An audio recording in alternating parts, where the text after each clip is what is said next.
বিসমিল্লাহির রহমানির রহিম থেকে আমার এক্সপিরিয়েন্স কি আমি নোট করেছি, কোনো কিছুতে কী হবে, সাহসী হতে হবে। কোরআন আমাদের সবসময় কী করছে, কোনো কিছু সম্পর্কে সাহস করতে অনুপ্রাণিত করা হয়েছে, কোনো বিষয়ের উপর সাহস করতে অনুপ্রাণিত করা হয়েছে। খুবই গুরুত্বপূর্ণ একটা কথা।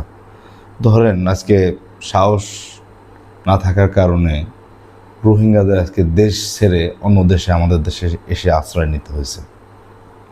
আমার মনে হয় ওনারা যদি সাহস করে যুদ্ধ করতো তাহলে হয়তো ওনাদের কি আশ্রয় নিতে হতো না। তো তারপরে হলো কি, এভাবেই করে মানে ইতিহাসে যত গণঅভ্যুত্থান হয়েছে, যত মুক্তিযুদ্ধ, স্বাধীনতা যুদ্ধ হয়েছে, সবগুলোর পিছনে কিন্তু সাহস কাজ করেছিল। আর কি সাবধানতা অবলম্বন, কেমন সাবধানতা অবলম্বন, আল্লাহ সাবধানতা অবলম্বনকারীদের পছন্দ করেন। ধরেন ভাগ্যকে তো বিশ্বাস করতেই হবে এবং জানি ভাগ্যের বাইরে কিছু হয় না, কিন্তু তবুও আমাদের রাস্তা পার হচ্ছি তখন আমার দেখে শুনেই পার হতে হবে। যখন আমার বাড়ি ছেড়ে আমি কোথাও একটু বাইরে যাব, তখন আমার বাড়িতে কি তালা মেরে সাবধানতা অবলম্বন করে যেতে হবে। আল্লাহ রাসূলকে একবার জিজ্ঞেস করা হয়েছিল যে, আল্লাহ রাসূল, আমার একটা উট আছে, আমি মরুভূমির ওই মাঠে যে আমি কি করব, ছেড়ে দিয়ে ভরসা করবো আল্লাহর উপর, নাকি বেঁধে রেখে আল্লাহর উপর ভরসা করবো? তখন আল্লাহ রাসূল বলেছিলেন যে, তুমি বরং বেঁধে রেখেই তারপর আল্লাহর উপর ভরসা করো। মানে সাবধানতার কথাই এখানে বোঝা যায়। তারপর হচ্ছে কি, যে আল্লাহর ইচ্ছা ব্যতীত কেউ ক্ষতি করতে পারে না। আমরা অনেক সময় বলে যে ওই লোকটা আমার এত ক্ষতি করছে, আমার জীবনটাই শেষ করে ফেলছে। কিন্তু কি আসলে কি ওখানে আল্লাহর ইচ্ছা ছিল? এমন কোনো কিছুই জগতে হয় না যেটা আল্লাহর অজ্ঞাতভাবে হয়। আল্লাহ জানেন যে কাজটা হবে এবং অনেক আগে থেকেই জানেন, তাহলে উনি এটা হতে দিয়েছেন, তার মানে আল্লাহর ওখানে ইচ্ছা আছে।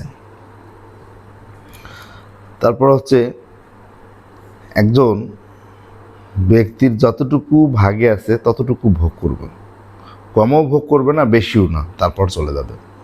মানে আমরা কথাটা তো জানি যে আমাদের জন্মের 50,000 বছর পূর্বে আমাদের রিজিক লিখিত হয়ে গেছে। মানে আল্লাহ প্রথম কলম সৃষ্টি করছেন, কলমকে বলছেন লেখো। বলে কী লিখবো? কলম জিজ্ঞেস করছিল আল্লাহকে যে আল্লাহ কী লিখবো? যে এই শুরু থেকে শেষ পর্যন্ত সব লেখো, কী কী হবে। তো তখনই হয়ে গেছে।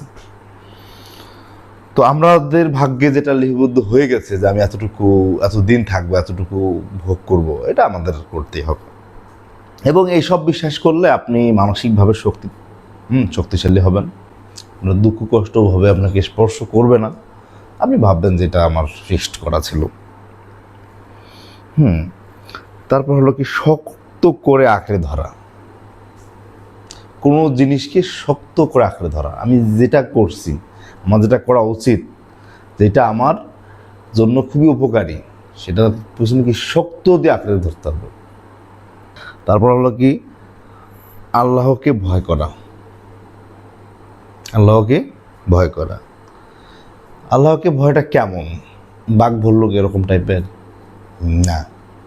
ওই যে ভিডিওতে বলছিলাম যে আসলে আমাদের ওই সামনে যখন আমানত পেশ করা হয়েছে যে আমি একটা পরীক্ষা নিব, যারা এই পরীক্ষায় পাশ করবে তারা সবচেয়ে সুন্দর একটা তাদের জায়গা দেব, বসবাসের জায়গা দেব, সুন্দর সুন্দর সব কিছুই যা আছে, যা তোমাদের চোখ দেখেনি, কল্পনা করেনি, সেসব দেব। আর যদি ফেল করো তাহলে তুমি যত প্রাণী আমি সৃষ্টি করছি তার সবচেয়ে নিম্নতরে যাবে এবং সবচেয়ে বেশি কষ্ট ভোগ করবা। এবং কষ্ট তো দুটা হবে জাতির, যে একটা হলো কি জিন, আর একটা জিন আর একটা মানুষ, এই দুজনের শাস্তি ভোগ করতে হবে। যদি আমরা ফেল করি তাহলে আমাদের এত কষ্ট ভোগ করতে হবে যেটা আমাদের পক্ষে সহ্য করা নট পসিবল। আচ্ছা, তো সেই জন্যই তো আসলে আল্লাহকে ভয় করা উচিত। যে না, আমার মনে হয় যে ভয়টা কোথার থেকে আল্লাহর প্রতি আসবে, সে আমার কাছে যেমন মনে হয় যে আমি ভাগ্যটা নিয়েই বিশেষ করে বেশি ভয় পাই। আমার ভাগ্যে যদি লেখা থাকে যে খারাপ কিছু, যদি লেখা থাকে তাহলে আমার ওটাই হবে। As far as Allah says in Quran. তো যদি না জানি কি আছে কপালে, এটা তো আমি জানি না। এবং ভাগ্যে যা আছে তাই হবে। হ্যাঁ, এরকম এটাতে আমি বিশ্বাস করি। তাহলে যদি আল্লাহকে ভয় করার বিষয় কী যে লেখছে আল্লাহ, যদি আল্লাহ না করুক যদি জাহান্নাম লিখে রাখে, তাহলে এই কষ্টটা আমি ভোগ করতে পারবো না। এভাবেও আল্লাহকে ভয় করা যায়। এবং আল্লাহকে ভয় বলতে হচ্ছে আল্লাহ সচেতনতা, যে আমার কাছে একজন আমানত রাখছে, আমি কোনোভাবেই আমানতের খেয়ানত করব না, কারণ আল্লাহ আছে উপরে। এটার ও যদি আমার ব্যবস্থা না করে, আমি আমার বুদ্ধি দিয়ে ওর কাছ থেকে আমি পার হয়ে গেলাম, কিন্তু আমার আল্লাহ যদি আমাকে সেই ব্যবস্থাটা নেয়, আমাকে পানিশমেন্টের ব্যবস্থা করে, তাহলে আমাকে কে রক্ষা করবে? এবং পৃথিবীর সমস্ত সৃষ্টি যদি এক হয়ে আমার উপকার করতে চায়, উপকার করতে পারবে না যদি না আল্লাহ চায়।